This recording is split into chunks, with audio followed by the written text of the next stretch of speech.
Good evening, and welcome. Tonight we delve into a profoundly complex and often contentious question. To what extent, if any, should freedom of speech be limited? It's a principle many hold sacrosanct, yet its application in our modern, interconnected world presents significant challenges. Joining us to debate this critical issue are two distinguished guests.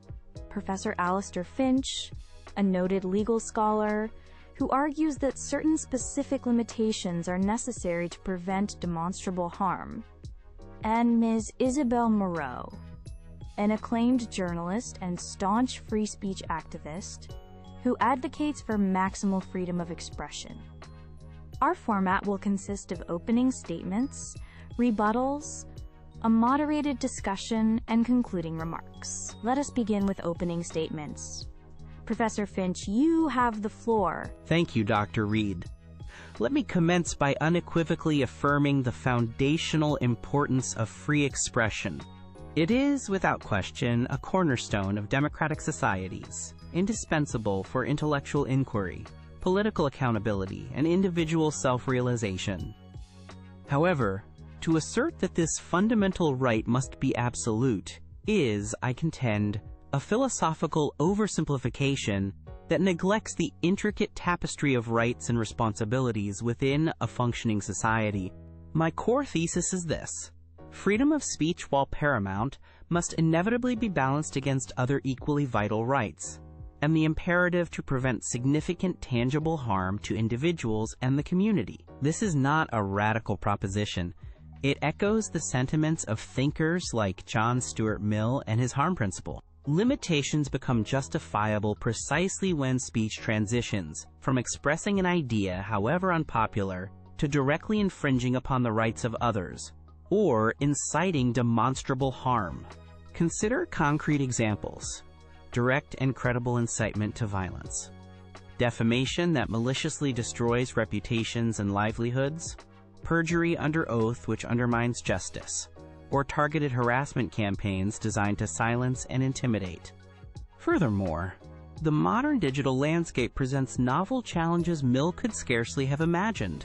Sophisticated disinformation campaigns, often state-sponsored or amplified by algorithms, can manipulate public discourse, erode trust in vital institutions, interfere in democratic processes, and even endanger public health, as we've witnessed with medical misinformation. Ignoring such palpable harms under the banner of absolute free speech seems not principled, but negligent. Crucially, any limitations I advocate for must be exceptionally narrow and rigorously defined within a clear legal framework. They must be demonstrably necessary in a democratic society, proportionate to the specific harm being addressed, and subject to stringent, independent oversight, typically judicial review, to guard against potential abuse or political manipulation. This isn't about empowering the state to be an arbiter of truth in general, but about providing tools to address specific speech acts that cause severe, verifiable damage. Therefore, my position is not anti-free speech. Rather, it is pro-responsible speech, advocating for a framework that protects both robust expression and vulnerable members of society from direct injury. Thank you, Professor Finch. Ms. Moreau, your opening statement, please. Thank you, Dr. Reed. I stand here tonight to vigorously defend freedom of speech, not merely as one right among many, but as the foundational liberty upon which all others depend. It is the essential mechanism for discovering truth through the open contest of ideas, the marketplace of ideas, however imperfect. It is the primary tool citizens possess to hold power accountable, to question authority, and to advocate for change. And it is fundamental to individual autonomy, allowing us to think, express ourselves, and participate fully in society. Professor Finch speaks of balance, but I harbor a profound skepticism about granting the state, or indeed any authority, the power to determine which speech is, quote, harmful enough to warrant suppression. History is replete with examples where such powers, often introduced with seemingly good intentions, were swiftly abused.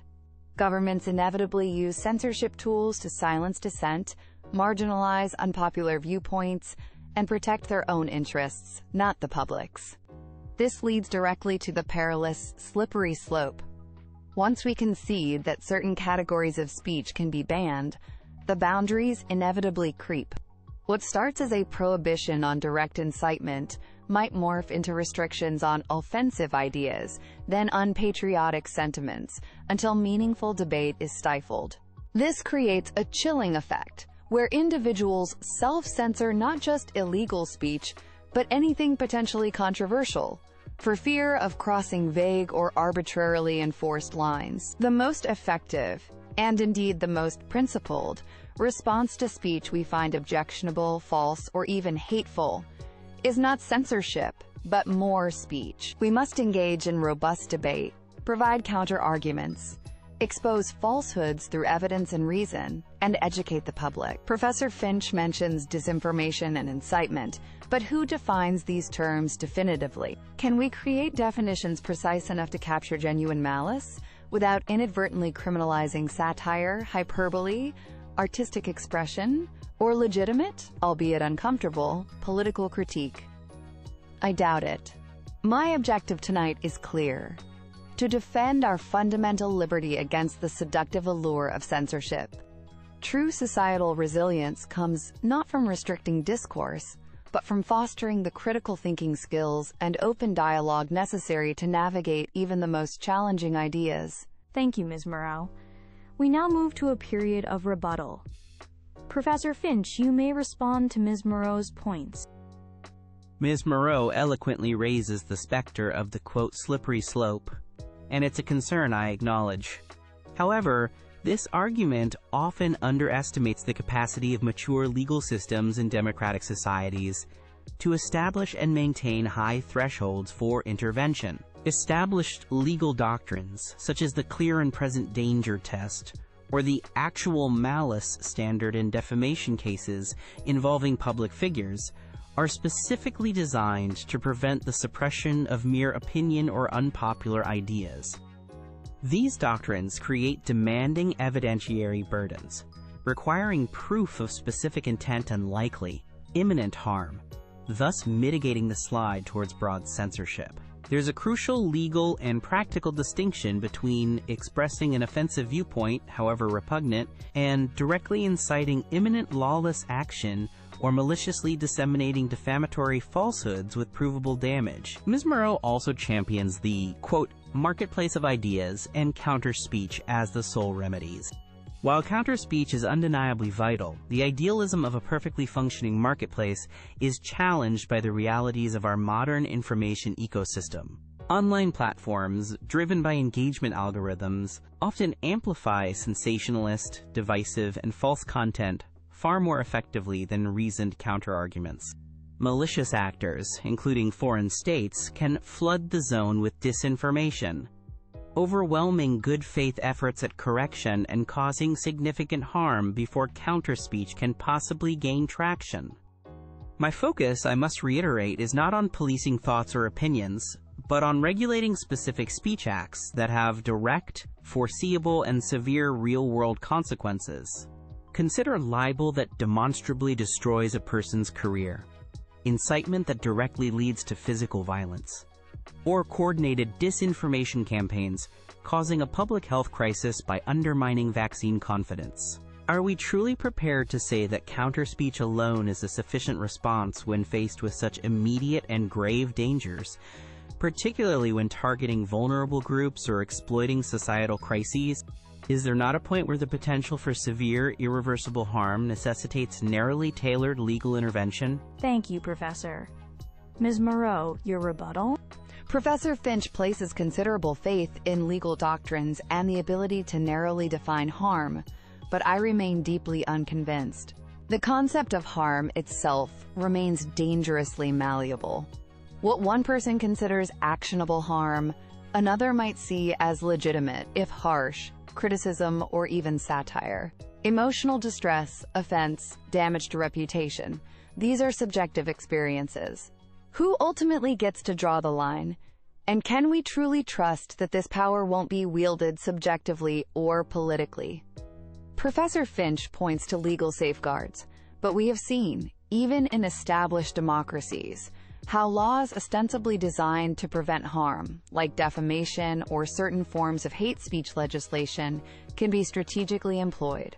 They can become tools used by the powerful, corporations, or thin-skinned officials to silence investigative journalists, intimidate critics, or suppress activism, imposing costly legal battles, even if the case is ultimately weak. This highlights the insidious nature of the, quote, chilling effect I mentioned earlier. It's not just about what is explicitly illegal. It's about the pervasive fear of potential legal repercussions. This fear discourages vital work. Journalists may shy away from sensitive investigations, artists might self-censor provocative works, academics might avoid controversial research areas, and ordinary citizens might hesitate to speak out on contentious issues. The cumulative effect is an impoverished public discourse, less capable of tackling difficult truths or holding power accountable. Instead of focusing on content-based legal restrictions, which are fraught with peril, our resources and efforts are far better invested elsewhere. We should be aggressively promoting media literacy education from a young age, fostering diverse and independent media ownership to counter consolidation, and demanding much greater transparency and accountability from the tech platforms regarding their algorithms and content moderation policies. These measures strengthen society's ability to process information critically, without resorting to the dangerous tool of censorship. Thank you both. Let's move into a brief period of moderated discussion. I'd like to pose a couple of scenarios. Professor Finch, consider speech like Holocaust denial. It's profoundly offensive, historically fraudulent, and deeply painful to many. Yet, under strict legal tests for incitement, it might not qualify as directly causing imminent violence. How would your proposed framework address such speech, if at all? That's a challenging example, Dr. Reed. Holocaust denial is abhorrent. Within the narrow framework I propose, focusing on direct incitement or defamation, isolated instances of denial expressed as a twisted historical opinion might indeed fall outside direct prohibition, unless it's part of a targeted harassment campaign against specific individuals or groups. However, some jurisdictions have specific laws against Holocaust denial, viewing it as a form of group defamation or incitement to hatred due to its historical context and potential to fuel anti-Semitism. The justification there often rests on the unique historical atrocity and the demonstrable link between denial and the potential resurgence of related violence or discrimination. It highlights the difficult balancing act, but any such specific law must still meet rigorous tests of necessity and proportionality. Ms. Moreau, a scenario for you. Imagine a well-coordinated online campaign deliberately spreading potent falsehoods. Say, claiming a newly approved vaccine during a deadly pandemic is actually a lethal poison. This directly leads vulnerable people to refuse vaccination, resulting in preventable deaths and prolonging the epidemic. Is counter-speech, however robust, a sufficiently fast or effective remedy when lives are immediately and demonstrably at stake? This is undoubtedly a grave scenario, Dr. Reed, and the potential for harm is real. However, resorting to censorship even here is fraught with danger. Firstly, who determines definitively that the information is false and the campaign deliberate? Health information evolves. Dissenting scientific opinions, even if later proven wrong, must be allowed expression. Granting authorities the power to shut down health misinformation could easily be abused to suppress legitimate concerns about side effects or alternative treatments. The focus should be on rapid, transparent, and authoritative counter-messaging from trusted public health sources, aggressive media literacy campaigns, and platform accountability for amplifying such content, not on banning the speech itself. Censorship breeds distrust and can make the forbidden information seem more credible to those already skeptical of authority. Open refutation is ultimately more effective, even if tragically slower in some instances. A quick clarification for Professor Finch. What specific legal or procedural mechanisms do you envision to prevent the restrictions you advocate from being weaponized against legitimate political opposition or dissent? Several mechanisms are crucial. Firstly, extremely precise statutory language defining the prohibited act. avoiding vague terms like insulting or offensive. Secondly, high evidentiary standards, requiring proof of intent and actual harm or imminent danger. Thirdly, robust procedural safeguards, including the right to appeal to independent courts. And finally, a strong tradition of judicial independence, where judges apply the law impartially, safeguarding fundamental rights against governmental overreach. No system is foolproof, but these elements create significant barriers against abuse. And Ms. Moreau, how does the principle of maximal free speech contend with the reality of targeted, persistent online harassment, often misogynistic or racist, specifically designed to silence individuals, particularly women and minorities, driving them out of public discourse? Is that not itself a form of censorship through intimidation? This is a serious problem, and the impact on individuals is undeniable. Targeted harassment is vile and aims to silence voices. However, the solution lies not in broadly restricting speech content, but in enforcing existing laws against credible threats, stalking, and defamation where applicable. Platforms must be pressured to enforce their own terms of service more effectively against abusive behavior and coordinated pile-ons, focusing on conduct rather than content per se. Blurring the lines to censor "harassing opinions," rather than direct threats or illegal conduct, risks silencing legitimate criticism labeled as harassment by those wishing to avoid scrutiny. We must now move to closing statements. Professor Finch, please summarize your position. Thank you. Throughout this debate, I have sought to articulate a position grounded in both principle and pragmatism. Freedom of speech is indeed a vital pillar of our society, essential for progress and liberty. But like all freedoms, it exists within a social contract. It is not, and cannot be, an inviolable absolute that trumps all other considerations. My core argument remains that a responsible, democratic society must permit narrow, meticulously defined, and judicially supervised exceptions to protect individuals and the community from demonstrable, significant harm.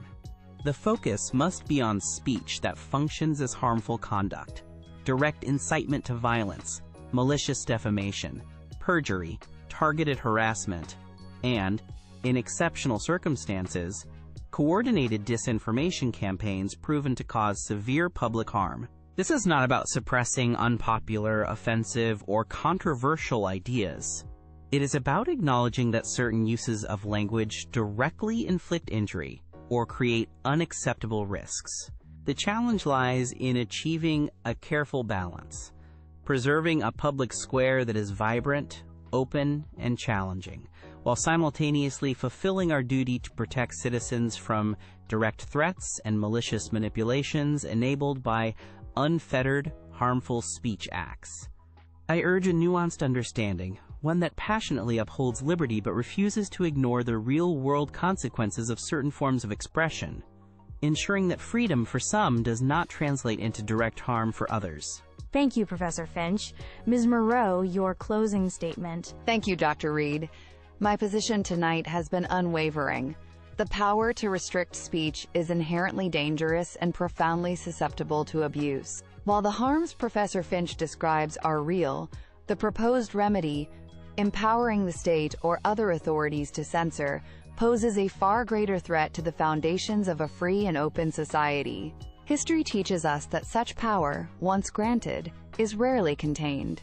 It inevitably expands, chilling dissent, and protecting the powerful. The risks associated with censorship, the slippery slope towards authoritarianism, and the stifling of essential debate far outweigh the potential harms of allowing even offensive or false ideas to circulate and be contested openly. I reiterate my belief in the primacy of counter-speech, robust public debate, comprehensive media literacy education, and fostering critical thinking as the appropriate democratic tools to combat bad ideas. We must not sacrifice our fundamental freedoms on the altar of perceived safety, civility, or informational purity.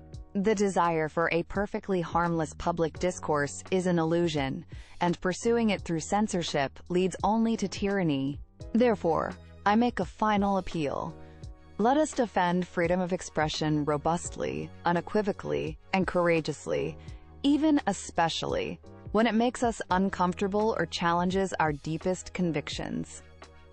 For it is this freedom, above all others, that safeguards our liberty. Thank you, Ms. Moreau, and thank you, Professor Finch, for your articulate, impassioned, and deeply thoughtful contributions to this crucial debate. You've clearly illuminated the central tension: the compelling need to protect individuals and societal stability from genuine harm, versus the fundamental imperative to safeguard free expression as both an individual right and an essential check on power.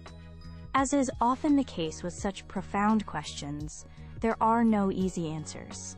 The precise location of the line between protected speech and punishable harm remains fiercely contested, particularly in our rapidly evolving digital age. We hope this discussion has provided valuable perspectives for our audience.